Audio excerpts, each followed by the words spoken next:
Timnas Indonesia U20 diundang ikuti turnamen miniatur Piala Dunia, hadapi Prancis dan Slovakia.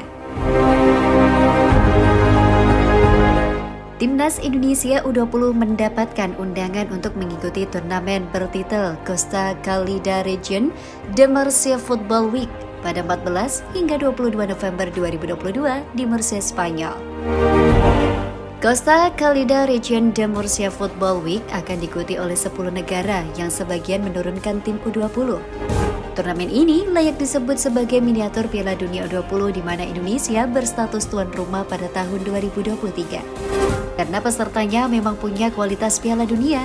Selain Timnas Indonesia U20, 9 tim lainnya ialah Republik Ceko U19, Spanyol U19, Denmark U19, Arab Saudi U20, Prancis U20, Slovakia U20, Jepang U20, Republik Ceko U21, dan Norwegia U21.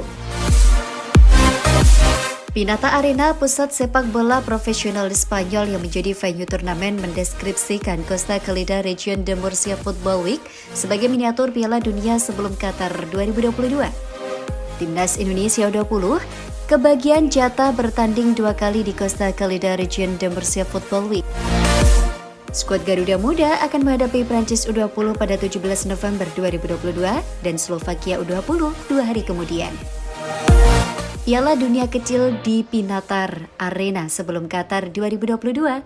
Tulis Pinatar Arena di akun Instagramnya @pinatararena Selasa 8 November 2022.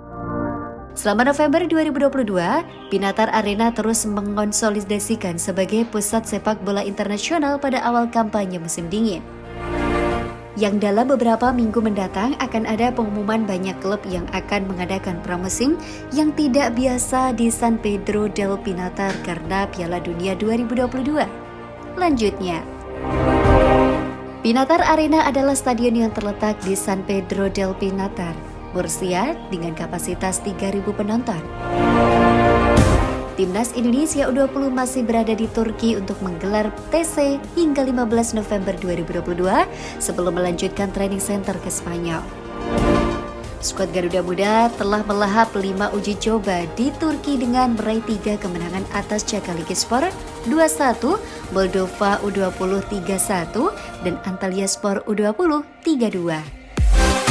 Pasukan Sintayong itu imbang Moldova U20 0-0 dan dikalahkan Turki U20 1-2 dalam rangkaian latihan tanding di Turki.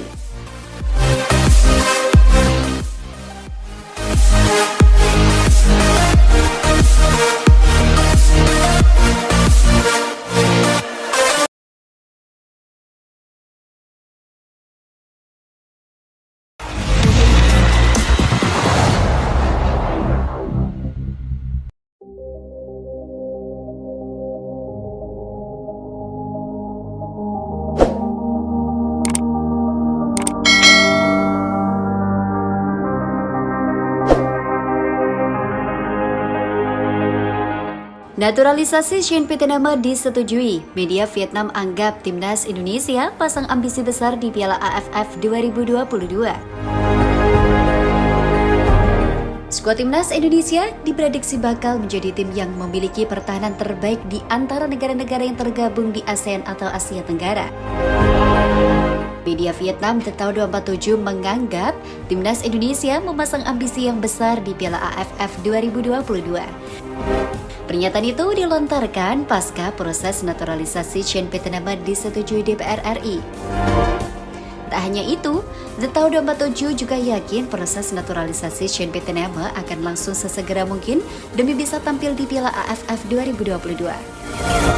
Oleh sebab itu, media Vietnam tersebut menilai Timnas Indonesia punya target untuk meraih gelar juara di ajang sepak bola antar negara Asia Tenggara itu. Tim Indonesia akan sukses menaturalisasi mantan bintang muda Ajax itu di Piala AFF 2022. Judul artikel The Tau 247 dilansir pada Rabu 9 November 2022. Indonesia terus menunjukkan ambisi besar di Piala AFF 2022 ketika tim Sintayong bergegas menaturalisasi bek Jean Pieter-Nama, mantan pemain Ajax. Tulis pernyataan The Tau 247. Indonesia menunjukkan betapa besar ambisinya menjadi juara Piala AFF 2022 dengan terus melakukan naturalisasi sederet pemain keturunan Indonesia. Setelah sukses naturalisasi Shandy Walsh dan terutama mantan bintang Swansea City Jordi Amat, Federasi Sepak Bola Indonesia semakin dekat dengan pemain luar negeri lainnya. Lanjut pernyataan The Tau 247. Seperti diketahui, proses naturalisasi Sean Petenema memang telah disetujui oleh DPR RI. Kini, pemain berusia 24 tahun itu sebentar lagi akan berstatus warga negara Indonesia jika telah melalui tahap selanjutnya dan diharapkan bisa membela timnas Indonesia di Piala AFF yang mulai bergulir pada 20 Desember nanti. Sean bermain sebagai bek kiri, mampu bermain dengan baik sebagai gelandang tengah. Pemain ini memiliki ayah Indonesia dan ibu Belanda. Ia pernah berlatih di Ajax Amsterdam, kemudian bergabung dengan Akademi Muda Utrecht.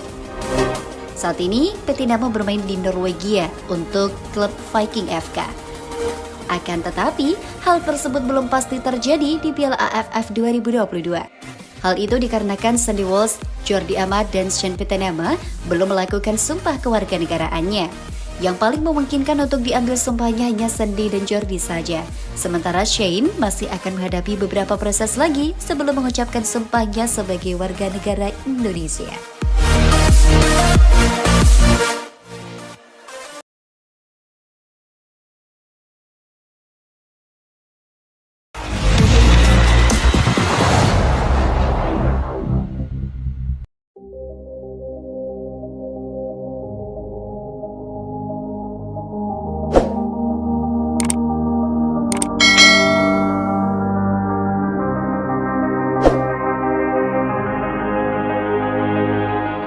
Jungkir balik Sintayong gembleng timnas Indonesia U20. Emosi Sintayong membuncah pada sela-sela pemusatan latihan timnas Indonesia U20 di Turki. Tanggung jawab menangani tim senior dan kelompok usia membuatnya jungkir balik menggembleng para pemain. Pelatih asal Korea Selatan itu nampak marah kepada pemain timnas U20 dalam sesi latihan.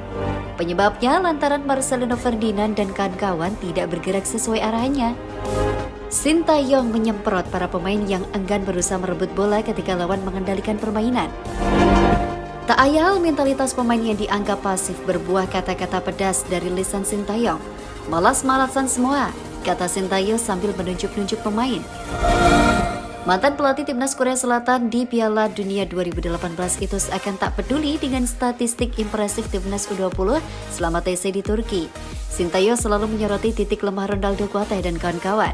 Saat uji coba pertama melawan Cagliari misalnya, Sintayong membeberkan dua kelemahan timnas U20 yakni pressing dan ball position. Ia melihat masih ada kekurangan pada diri pemainnya meski menang 2-1. Kemudian saat menang 3-1 atas Moldova U20, Sintayong tetap melontarkan kritik terhadap anak asuhnya. 3 gol yang bersarang di gawang lawan ternyata masih kurang greget di mata pelatih 52 tahun itu. Bukan soal jumlah gol yang menjadi perhatian Sintayong, melainkan kemampuan permainan mengonversi peluang menjadi gol yang dianggap masih belum maksimal. Sebab saat menang lawan Moldova, skuad Garuda Nusantara baru bisa mencetak seluruh gol di babak kedua. Tak heran, Sintayong terus meningkatkan intensitas latihan. Saat tidak ada jadwal uji coba, ia menempa fisik para pemain di pinggir pantai. Itu membuat beberapa pemain nampak kewalahan hingga berteriak di sela-sela latihan. Sorotan Sintayong terhadap kelemahan timnas U20 tentu bukan untuk menjatuhkan para pemain, melainkan usaha pelatih memperbaiki pola pikir para pemain agar tak mengulangi kesalahan yang sama. Lapuknya mental juang yang menghantui tubuh penggawa merah putih jelas butuh tamparan keras dari pelatih. Segala komentar pada Sintayong pada pemain yang berhubungan dengan performa di lapangan sepatutnya masuk ke telinga dan dipahami setiap pemain. Sebab konsekuensi bagi pemain yang bebal tidak main-main. Ancaman dicoret dari daftar skuad utama timnas U20 akan menjadi bayang-bayang jelang rentetan agenda besar yang sudah menanti. Sardi Epifano dan Yuda Febrian pernah menjadi korban penyingkiran oleh Sintayong pada TC Timnas Indonesia U19 di Spanyol pada Desember 2020 lalu.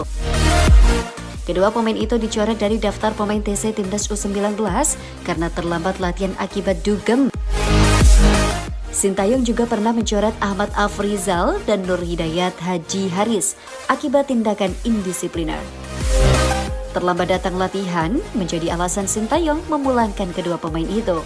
Selain indisipliner, Sintayong juga tak segan-segan mencoret pemain yang dianggap tidak memenuhi ekspektasi. Itu terlihat dalam pemilihan skuad timnas U20 di kualifikasi Piala Asia U20 saat Sintayong mengeliminasi 7 pemain.